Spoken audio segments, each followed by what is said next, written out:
Anyway, today we are going to talk about mindfulness in the age of complexity and what that might mean. Now, I know this is a small group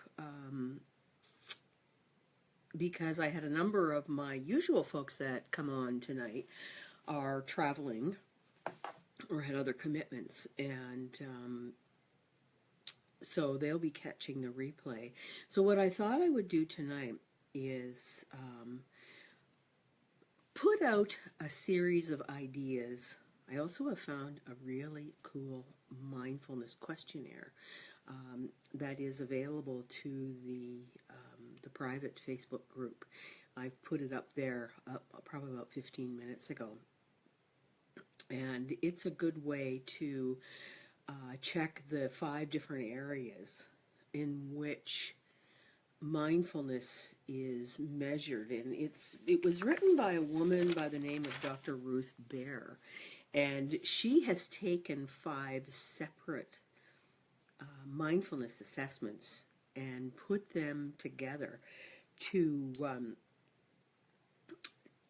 help those who would like to get a better understanding of how mindful they are, either generally or in very specific situations. And this is a self-scoring assessment, so that makes it really easy, and that you can do it from time to time.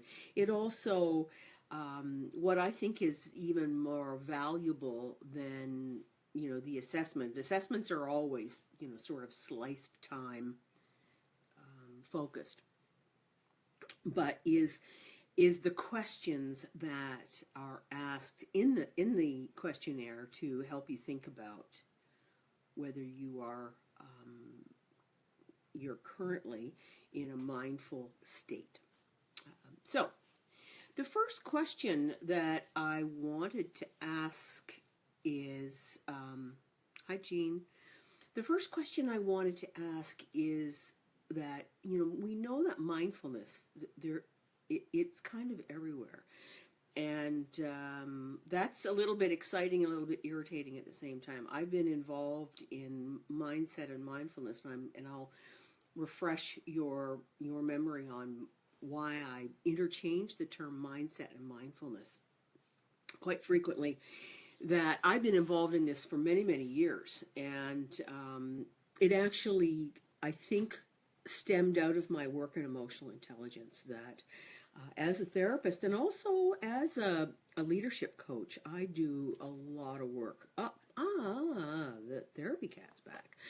I do a lot of work in emotional intelligence, and then I found the term mindset, positive mindset, and mindfulness to be a little bit more of a descriptor. So let me explain to you why I interchange mindset and mindfulness, because you may think that they're actually quite different, and they are and they aren't. No, they're like that. It's like, depends. So mindset, I think mindset comes before mindfulness happens, because mindset is really the looking at your belief systems and your habits and the way in which you speak to yourself privately in your head. Also, it is about how you surround yourself with various people that either support or will sabotage you. Oh, the cat. Anyway, so in my coaching practice, I go through the mindset work first, so that you aren't trying to be mindful by meditating or by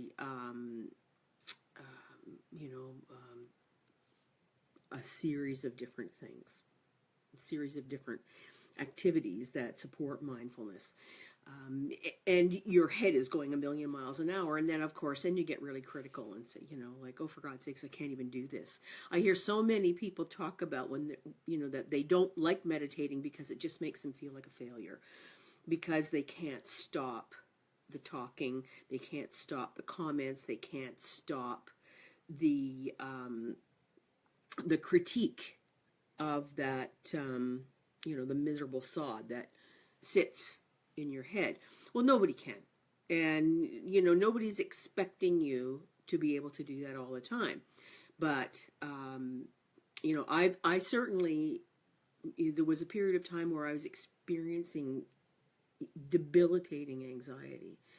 And I told this story before, but I remember trying everything I could do to manage this. I tried meditating, and of course my head almost blew up. And I went to yoga, and they weren't doing it fast enough.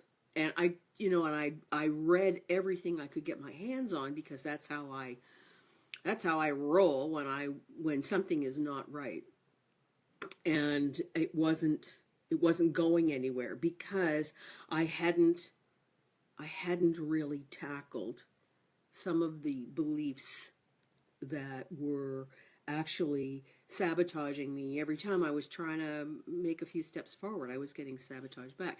And I was a therapist, for God's sakes, surrounded by, and I was a good therapist. So, you can almost think, well, you weren't that good if you couldn't figure it out. But it seemed unmanageable. And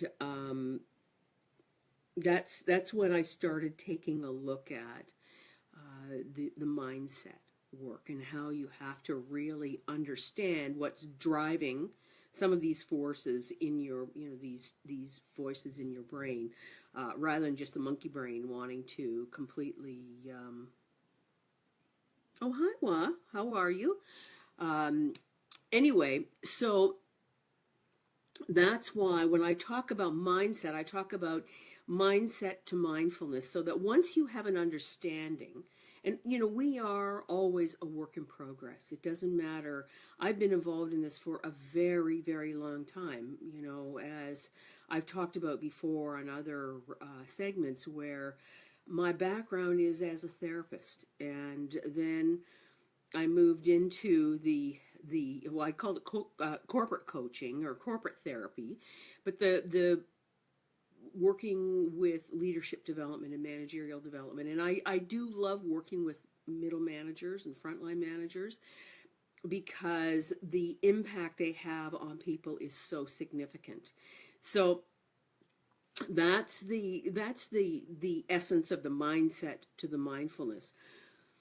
And what tweaked me was I was starting to read an article recently about mindfulness in this very complex time, and I wanted to just put out a few questions to leave you to think about some things. And as I mentioned earlier in the private mindfulness in everyday living group, there is a mindset questionnaire that you can take.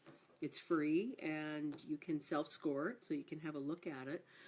But I wanted to ask some questions for you to think about while you're navel gazing, about whether mindfulness is something that is meaningful to you, or it's just something that you're mildly curious about.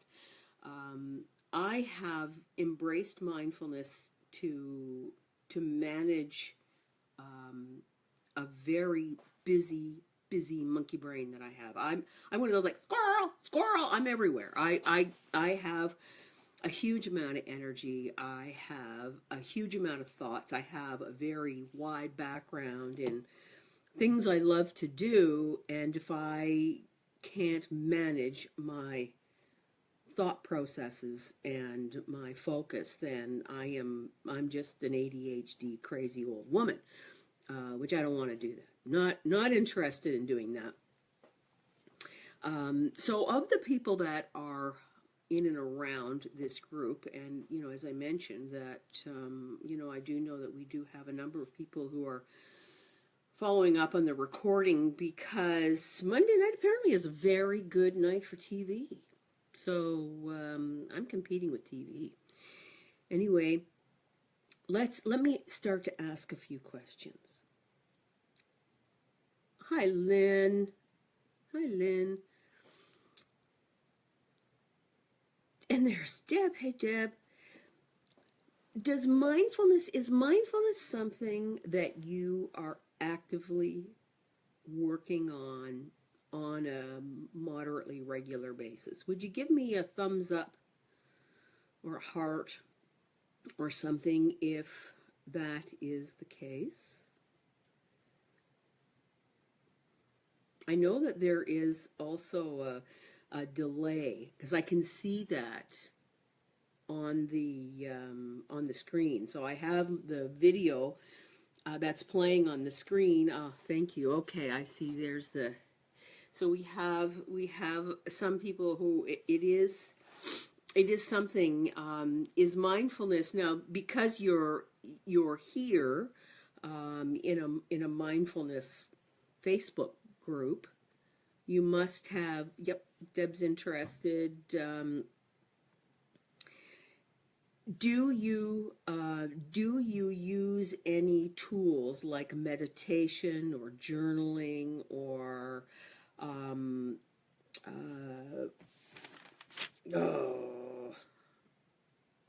there's so many other tools, law of attraction or any of those kinds of things? Are you using any of those tools in your mindfulness experience? So either, send a heart or a thumbs up. Or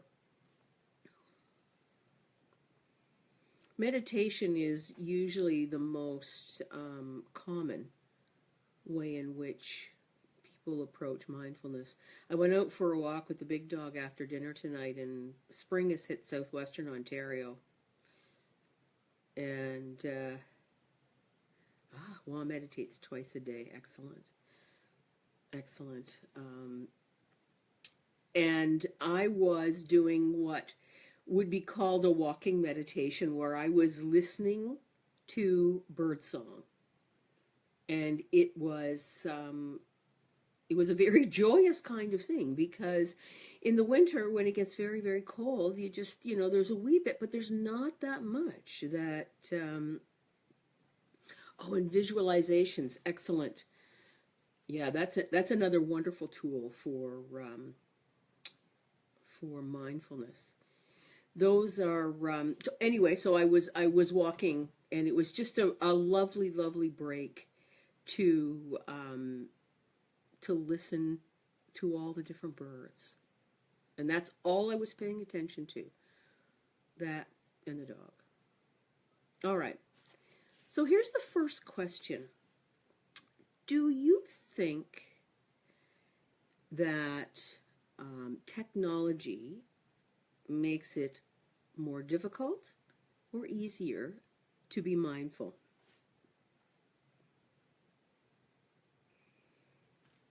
Debbie's saying she tries to stop and take in the joy of her experiences. Absolutely. That's talk about, being present. So do you think that technology makes it easier or more difficult to be mindful? There's no right or wrong answer to that. It is, I see all this material on, this is a chaotic world, and it's, it is, we're busier and all those kinds of things. I just don't know. And I think about it. I think technology has made it easier for me in some ways, because I have access to so much amazing information, and I have access to so many amazing people that otherwise, even in the library, they didn't have those kinds of things. I've always been a researcher by nature, and I spent a lot of time in libraries, and you didn't have access to the videos and the multimedia kind of information that you get. There's a lot of it is free. Some of it there is a cost for, and that makes sense because everybody has to make a living. So I'm not sure. That's my thinking, but I'm very interested in your thoughts about whether technology makes it more difficult to be mindful. Now, there is there is excuse me, there is some thought. You when you go to restaurants and you see entire families that are on cell phones. They're out for an evening, but apparently they're not out for an evening to be together. They're out for an evening to mindlessly eat. But they're all sitting on their phones, and and before phones, there were all those little games that the kids had. And before that, what was there? Did the kids bring their coloring books? And they did different kinds of things. So it's hard to say. It's hard to say whether technology has made a difference or we just adapt our behavior to accept technology. So that's just an interesting. So Deb is saying knowledge from tech is helpful in learning more and opening your mind to appreciate. But time and place for everything. Absolutely. Absolutely. I think, I hear my friends who are therapists talk about the lack of interaction between family members, between team members, and because people just text each other. They don't necessarily talk to one another. That's an interesting approach. Do you find, in your experience, that I know, I'll tell you my experience in dealing with children that are, they're in their 20s and 30s, they prefer to text than to talk. And every now and then, as Deb says, there's a time and place. Every now and then you just have to have a conversation. Every now and then you have to have a face-to-face conversation. And how that relates to mindfulness is being able to connect with an event, with someone, and be present with them. And that's a whole concept of mindfulness, is that presencing and the engagement with a presence.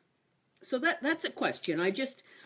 I've posted in a few different social media groups, and I kind of got the same feedback from a number of different people in that they think technology makes it more difficult to be mindful. And certainly, that their experiences are clearly, it is. My experiences are such that I dig my way into the presencing approach. So I take a fairly active stance on connecting when I think that there is something that needs to be said or experienced. So that's the first question that I wanted to throw out. The second question is, do you think life is more complex now compared to 5 or to 10 years ago? As that fits into some of the mindset thinking and the belief systems that you hold about whether your life is complex or whether it is, just a going forward like always kind of approach.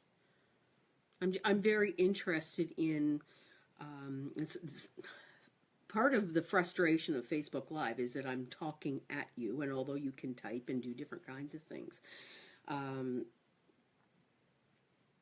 and Google, their platform has not been particularly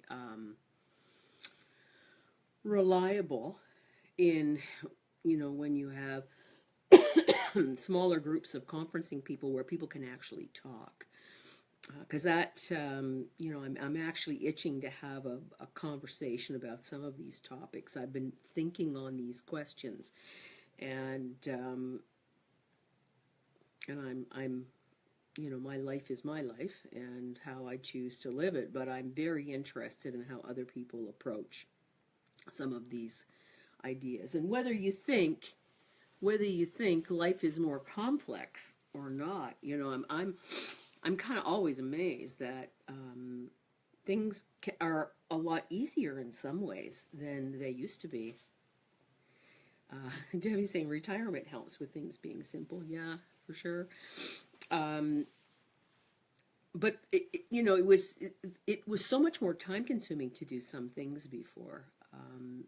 I can on my phone I can do all kinds of stuff. I can do banking. I can do I can send faxes. I can do all this stuff on my phone that I used to have to run around and do all kinds of stuff. It was very difficult to be mindful when you were going 8 million miles an hour because you physically had to move and go do different kinds of things because technology wasn't there. So for me, I am thinking that you have to be on top of technology. You can fall behind, and there's always such wonderful apps to employ.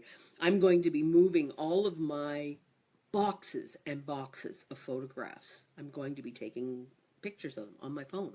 There's a wonderful app for that, and then I can store it in a memory. It'll be like a memory disk, a huge big thing, but it'll be there. So that's another question that I throw out to the group.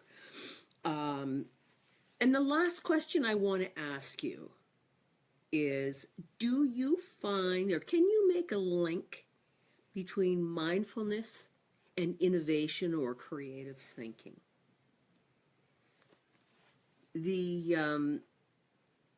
I spent 3 evenings listening to TED Talks and various discussions by academics about mindfulness and all the different ways in which it expands not only our life, our cellular structure, our innovation, our creativity, our approachability, our charisma, with the idea of being a non-judgmental, open-minded being that doesn't come to every situation with an answer or with a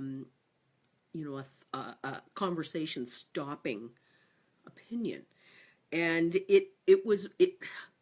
I made like 2 pair of socks doing that. I was like knitting like a crazy woman because I can sit and I can listen to these things, and it is amazing some of the large corporations who have embedded the idea of mindfulness with all the different tools and capabilities. And what makes me smile widely is the practice of having mindfulness conversations at a managerial level, because that's one of the services that I offer. And so it's out there. It's a TED Talk, so it's got to be mainstream now. Anyway, if you are interested in understanding your current state of mindfulness, and I stress current, then the questionnaire is on the private members group in Mindfulness and Everyday Living, and I'm thinking about possibly moving the I've been doing weekly sessions now for almost 6 months, and I wonder if it is time to move to every other week or even once a month. I'm curious as to what your thinking is. That I know everybody is busy, and although there's an awful lot of hits, and so when I take that in consideration, it is encouraging. But I just, my purpose is to be of help, and to be of interest, and to create just some different thoughts in your day-to-day thinking. So give it some thought, and I'd be very interested in your opinion. Write it on the wall, on the group. And I think that I will leave you with one thought, is you'll never speak to anyone more than you speak to yourself in your head. Given that, be kind. Be kind, everyone. Enjoy, for those of us who are in the cold part of the world, that spring is coming. Enjoy the crocuses, and the trees are starting to bud up, and the birds are singing. Enjoy yourself, and until then, we will chat next week, and I will have another tool that we can talk about to increase our mindfulness. So until next week, have a super week, and talk to you soon. Bye.